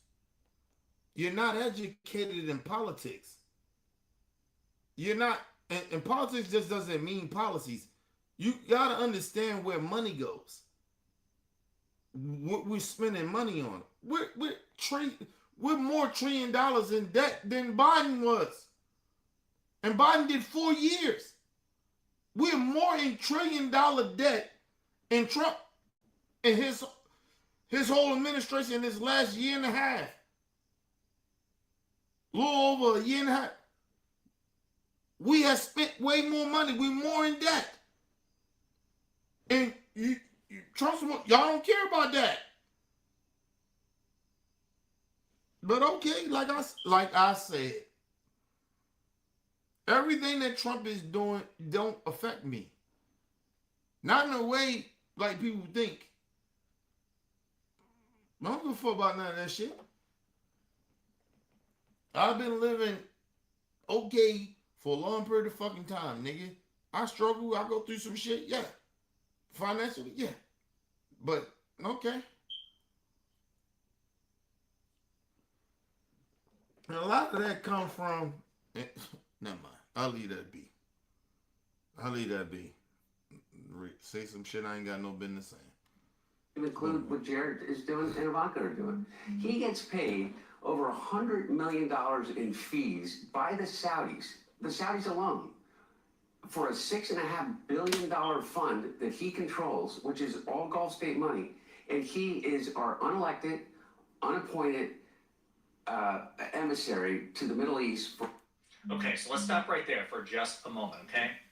So This is a particular gong that Hunter Biden has been banging ever since he got back on the media circuit, okay, trying to shine a light on Trump corruption. And, during his conversation with our buddy Luke Beasley, who has not just appeared in this space, and somebody, despite the age difference, because he's like 10 years younger than I am, actually more than that, I think, he has been a mentor in this space since I started this channel. But he did the best Hunter Biden interview I've seen, and there have been some pretty good ones. But during the course of that conversation, Hunter made the case that, look, part of the reason why he's having these conversations with people even on the far right, like Candace Owens, Nick Fuentes, and Tucker Carlson, is really to shine a light on Trump corruption. That is his raison d'etre. That is what he is attempting to do. And so he'll have that conversation with any disaffected right-winger or anybody. And listen, I get that. That's okay. And listen, he can do that as a white man. Right? And no disrespect to Hunter Biden like that. But for me, I don't give a fuck of having that conversation with MAGA people. Because, like I said, I'm not a Democrat because I figured that out of being a Democrat. Of the bullshit they do. So they don't pull the wool over my eyes. Like even now when I tell people, yeah, we gotta vote Democrat. I'm not telling you to vote Democrat because they gonna help us at the end, more financially, right? They're gonna do better financially. We better off because they're not gonna do the extreme shit that Republicans do. That's what I'm saying. But they're no different than the fucking Republicans. That's why I'm not a Democrat. But so when I tell people to vote Democrat, yes. But when I tell people to do that, doesn't mean that you supposed to just vote Democrat because I say, right? No. Do your research on the Democrat. Oh, it's certain Democrats I won't vote for regardless. It ain't no different than putting a fucking, like, listen,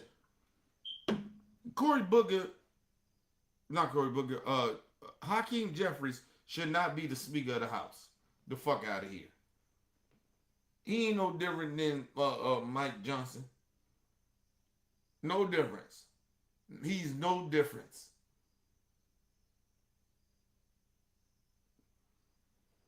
He ain't gonna pass no bills. Listen, you know a fake Democrat when you see him. A motherfucker that's gonna actually do something. Hakeem Jeffries got put in the position of being the second to the Speaker of the House, the majority leader in the Democrat Party, because of Nancy Pelosi. And if you know anything about Nancy Pelosi, yes, she got good things that she did across her record. But Nancy Pelosi is just as corrupt as fucking the Republicans are. The fuck out of here. Nancy Pelosi ain't this shit. She ain't this shit in the last 10 years. I ain't trying to hear that shit. She haven't done nothing. Fuck out of here. They don't pass policies like that. The only reason you've seen a lot of these policies that Democrats have been doing in the last 10 years is because of progressives. That's it. They will keep siding and keep doing these same fucked up policy deals and working with the right over and over again because they all work for the same corporations. You gotta pay attention. You gotta educate yourself in this shit. I'm educated, so I know what Democrats do. So I weigh out what's bad. I know Hakeem Jeffries is just as do fucking corrupt shit as Mike Johnson. Is he worse? Is he bad as Mike Johnson? No.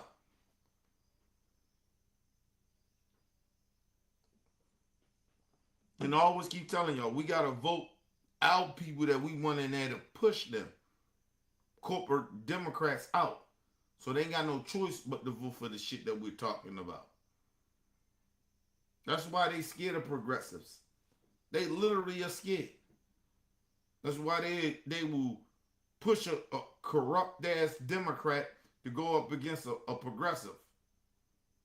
And then they get mad when they lose.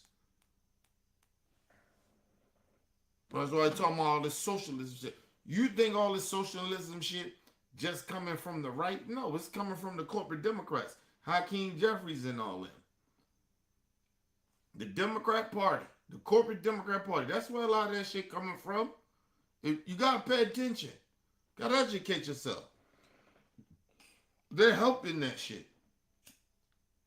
So they get their people in there. So their people get in there to do nothing. Get that progressive in there, they gonna raise hell. They gonna speak on some shit. They gonna say some things. But if you get a corporate Democrat in there, they're just gonna stay silent and they're gonna go along with the other corporate Democrats because they got paid and they got the money to back them to be in that position. So they're gonna fall in line. That's all that's happening with them, the corporate Democrats. That's all. That's why you get the Brandon Taser and them. They keep coming out talking about, oh, we on the plantation and all that. No, motherfucker, we more educated. Black people educated. We know what's going on. But I'm gonna tell you one goddamn thing. I would never tell black people. I know how corrupt a lot of the corporate Democrat Party is. But we should never ever vote for the people that you telling us to vote for because they ain't no better. We're watching. It's a prime example. We're watching it now. We're watching it now.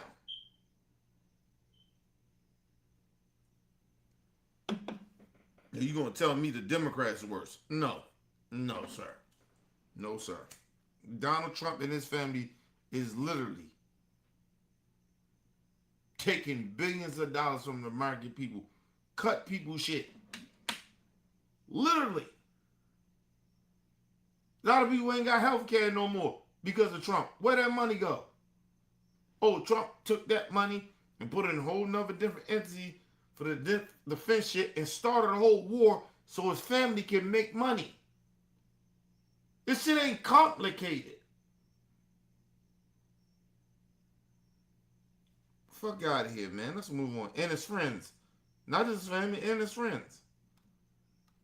Shine a light on Trump corruption. That is his raison d'etre. That is what he is attempting to do. And so he'll have that conversation with any disaffected right-winger or anybody who's willing to give him the platform. And I think that is a noble enterprise, and it does justify having a conversation with pretty much everybody. Donald Trump is the sitting president of the United States. He's the most powerful and important person on earth, and he is engaging not just in open authoritarianism and lawlessness, which we constantly need to track, but the grift and the graft and the staggering corruption. He is looting the treasury at the same time that he's creating an inflationary crisis for the rest of the country. And so many people are just blissfully unaware of how bad the corruption is.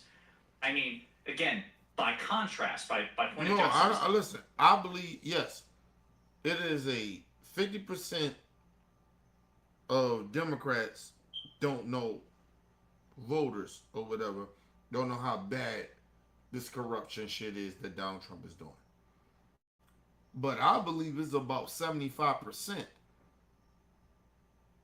maybe even 85%, that Republicans don't know how much corrupt shit that Trump is doing. And that's why he's getting away with it.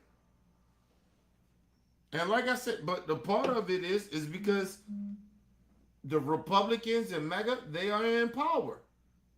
They're ignoring this shit. You see it on national TV. They make excuses for it all the time. They're talking about, also I was talking about, John also talking about how this is sexist about some fucking woman that's a fucking sycophant of Trump. That's his assistant. They mad, like, they're literally upset about that.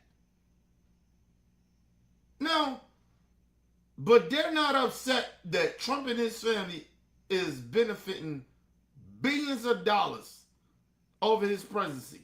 They're not upset about that. Like I said, why would I be upset about it? I've been saying the country been corrupt.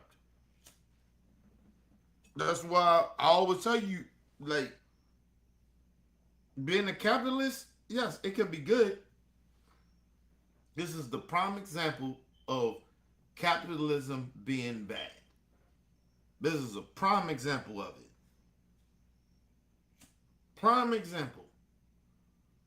But, you know, the MAGAs and some of you Democrat motherfuckers don't give a fuck about it. He's literally stealing billions of dollars.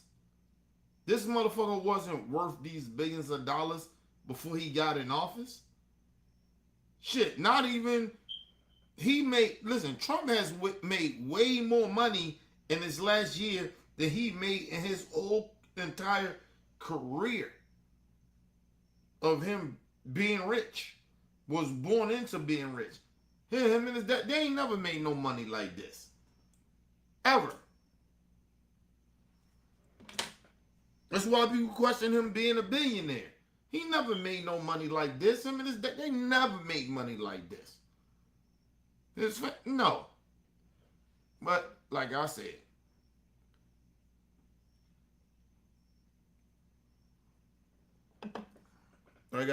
you can say whatever you want.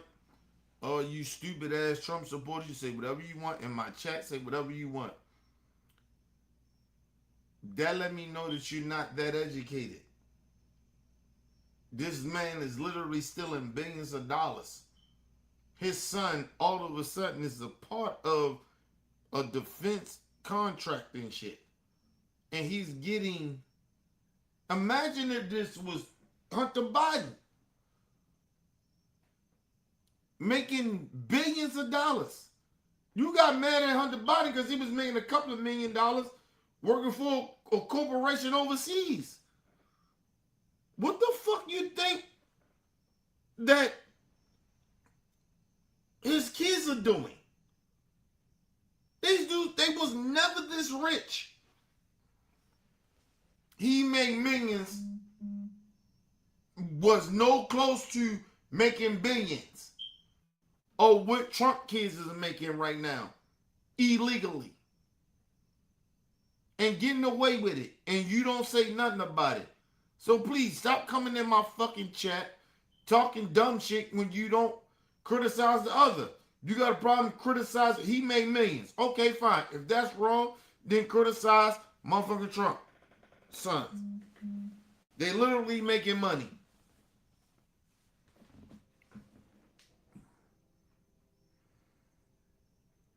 Yeah, all right. So I'm that stupid. Okay. Fine. That's okay. I get it. You ain't been here in a while. Because I stopped talking and I let you do some shit. Nah. You change the channel. That's what you do. And I'm going to stop talking to you because that's what hurts you more than anything. I stopped interacting with you. But I guess that I thought you'd been gone. I thought you got some type of some act right, got your mind right. But I guess not. You still back being stupid. So, you know, I'm go back to ignoring you again. And that's why you ain't been in my chat. That's why you ain't been talking. You still worrying about my battery, but ain't worrying about our money being stolen. Oh, but you know what? And I thought about it. You're a racist, so you don't even think I'm American because I'm black. So, yeah, it is what it is. Let's move on. Addition. During the 4 years of the Biden administration, Hunter Biden sold paintings, which is his right to do. And Joe Biden, as president, did not regulate paintings, right? There was no conflict of interest there. And to the extent that people wanted to purchase Hunter Biden's paintings because his last name was Biden and he was the sitting president of the United States, that is not evidence of corruption. Right now, if Joe Biden was picking up the phone as the president and say, hey, buy my fucking son's fucking paintings, that's one thing. But the children of presidents are still entitled to make a living while their father is president. The question is the particular form of business or is the particular enterprise related to what their father regulates or what their father can influence? And do we have any evidence that their father is influencing things on their behalf? For Hunter, the answer is no. And again, as he said, the people who bought his paintings had to, undergo congressional testimony and things like that. Meanwhile, the Trump kids, they are making money hand over fist in industries like crypto and defense, that the Trump administration actively regulates. Donald Trump's Justice Department, as you just heard Huntr say, awarded one of the Trump family's businesses the single biggest loan, the single biggest government subsidized contract in the history of the Defense Department. Now, I want you to imagine if you just scratch out the names. Donald Trump, scratch him out, make it Joe Biden. Eric and Don Jr., scratch their names out and make it Hunter Biden. How would the right wing have reacted? This is why it is imperative that we see relentless investigation by the Democrats if and when they take control of the House and the Senate. And I do believe that there will be. Now, let's return to the end of this clip. No, first of all, listen. If I'm the Democrats and I get in charge of the House and the Senate, I'm impeaching everybody. Because everybody in Trump orbit is all corrupt and they all went with it. You impeaching every last one of them. J.D. Vance, everybody. He move up when Trump gone. Impeach him. Because he can impeach him. They can impeach him. You impeaching all they ass. You get they ass out of there. Like, that's the thing that I'm worried about with Democrats. Like, yo, y'all should be sitting here getting all the evidence. You seen they committing all types of impeachment shit. Hey, man. Get all that shit. Let them do what they doing. Call it out, but at the same time, let them do what they do. Get the information. They so bold. Like, you understand this Trump shit? They are so bold. They don't give a fuck. Let them keep doing what they doing. Get all the evidence you need. Criticize them, but understand, when you, listen, if I'm the Democrats, if I get the House and the Senate, and some of you Supreme Court justices, y'all gonna go too. And if I can't get y'all in this round of getting rid of you fucking racist ass Supreme Court justices and you fucking coon ass niggas, Clarence Thomas, you motherfucker, when 2028 come around, you definitely gonna be out of there. I'm putting your bitch asses on notice.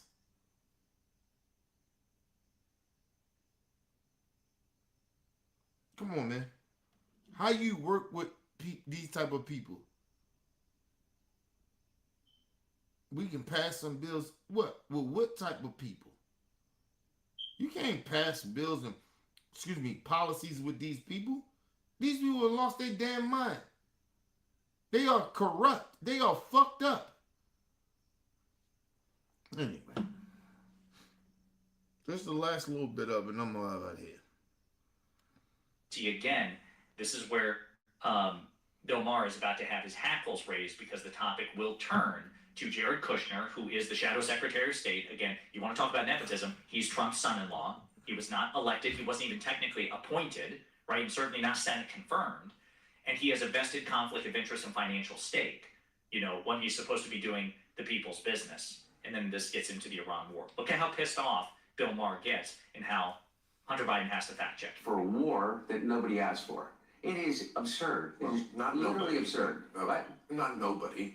Well, that's true. Bibi Netanyahu asked for it, and he was. I mean, your father, among every other Democrat, excuse me, every Democrat said Iran can't have nuclear weapons. And every single Democrat and every president since Jimmy Carter refused what the Israelis wanted. Refused what the Israelis wanted was to bomb Iran. Well, every single one of them. The only person who fell for it was Donald Trump. Yeah, true. Yeah. Do you want to receive free clothes to test? Click on the screen to sign up and get them delivered for free. No? Iran. Well, every single one of them. The only person who fell for it was Donald Trump. Yeah, true. Yeah. And so you see how pissed off? I mean, Bill Maher was leaning forward in his chair because again, he's in Iran. Because Bill Maher is a white European Jew. Well, that's what he claimed. I don't give a fuck.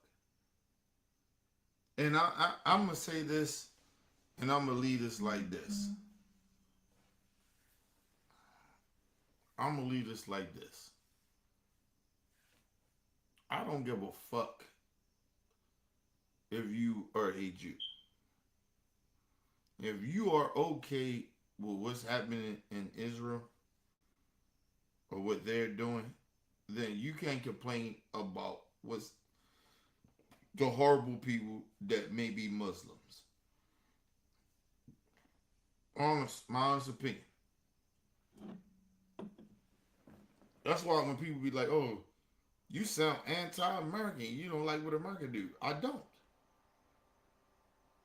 I don't have to agree with my fucking country when they out here doing fuck shit and they standing for bullshit or killing innocent people. Yo, we killed innocent kids over there.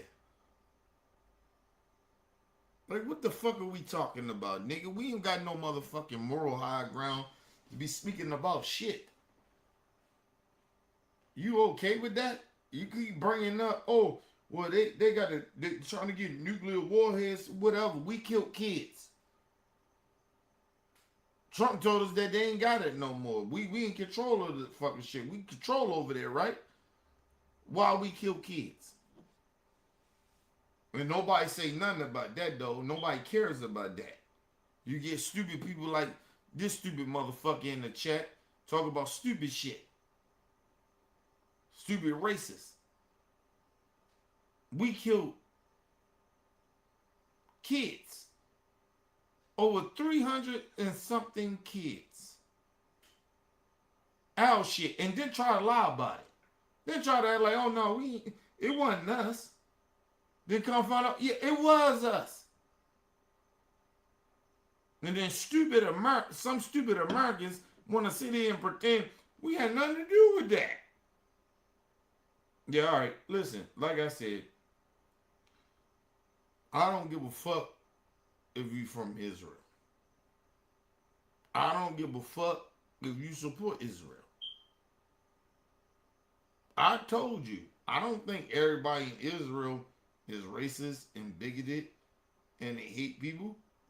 But I tell you this, if you support the Israel government, then yes, you're a racist.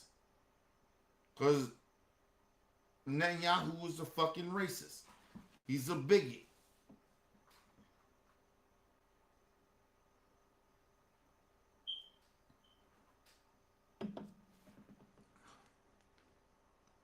He's a motherfucker that killed innocent people. That's what he do. He's a war criminal. Fuck are we talking about here? So, you support that, then okay. But don't tell me that I'm a racist, I'm being bigoted, or what's the other shit they like to say? Oh, you being, I forgot the other shit they say, but that's the crazy shit about it. I don't really give a fuck. Fuck, how I hate Jewish people. I don't hate nobody. Like I said, but if you side with hate, then fuck you. I don't hate nobody, but at the end of the day, if you side with hate and side with racism, then fuck you. You're talking about over 300 some kids get murdered, and you have no problem with it. We know Israel government has killed innocent people, and y'all still sitting there trying to pretend, oh, Israel just in the right. The Israel government just in the right. I didn't say everybody Israel people, all racist and going along with that. But the majority of y'all are. Get mad at me all you want. I don't give a fuck. Call me anti-Semitic, call me whatever you want. Like I said, kids is being murdered. I ain't siding with Hamas. No motherfuckers, if we can kill them, kill them. That's how I feel about it. If you know how I get down, nigga, I don't innocent people being killed and shit like, no, man. Fuck out of it. But you're not gonna ignore what your side may do. It's just like me as an American. I'm supposed to ignore what my people did or what my country did. We're supposed to ignore what America did when we killed over 300 something kids and we bombed some shit and we got it wrong. So we're supposed to ignore that. Somehow we got the more principle, huh? Okay. Fuck you and fuck all those soldiers. And fuck all everybody in that government that think that shit is okay. We killed innocent children. We murdered them. We dropped the bomb and we murdered them. And then try to lie about it. Our own government try to lie about it. Get the fuck out of here. Please, man. You get these coon, you get these racist ass motherfuckers want to come in. You don't want to have a real conversation because you can't have a real conversation because a real conversation will tell you how stupid and ignorant you are. You okay with murdering innocent children? Over 300 and something million, 300 and something kids died because of what we did. And you have no problem with that. You don't speak about that, but you want to talk about, oh, the back of my shit is junky, nigga. We just trying to get shit packed up. We got a lot of shit in here. We okay. I'm fine. You worrying about what I got back here. Your goofy ass. You don't give a fuck about them kids, though. That let me know everything I need to know about stupid people like you. You don't care about them kids that we killed. You don't care about that.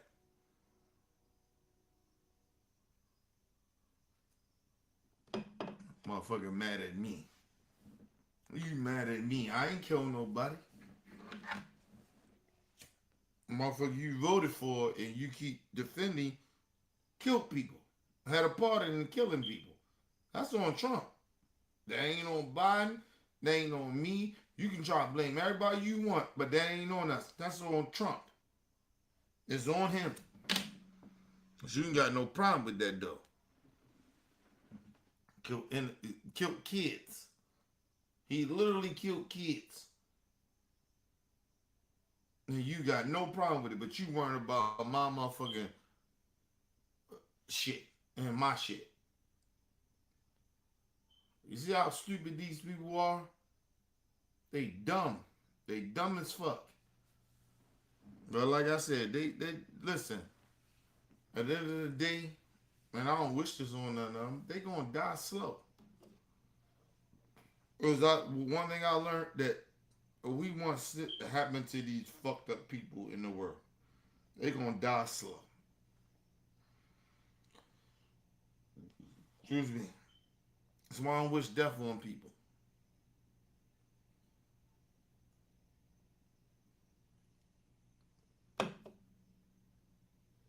The motherfuckers don't know. They don't get it. They gonna die slow. Look at Trump. That motherfucker dying slow. By the time Trump get up out this motherfucker, only reason Trump even surviving is because he getting the best health care in the world. And you know why he getting that? Because he the president. But we can't get the best health care in the world. We gotta, lose our life savings and shit like that. But this motherfucker can get, he can get it, but we can't. That's why Donald Trump looked bad, but he's still only surviving because of the good health care that he got the best health care in the fucking country. That motherfucker getting the best. In the world, he getting the best. He's the president of the United States, he's getting the best. And you motherfuckers sitting there, you mad at people like me for calling out his bullshit, but this motherfucker get the best health care in the world, but he don't want to get us the best health care in the world that he's getting. But you mad at me, though. Or people like me. Man, suck my dick. Stupid motherfuckers. I swear to God, you Trump supporters y'all are the stupidest motherfuckers in the world. You are dumb. Even the stupid motherfucker in my chat, he say this shit. You are dumb. You are stupid. You worrying about my shit. You ain't worrying about what Trump doing, though, to your dumb ass. You stupid.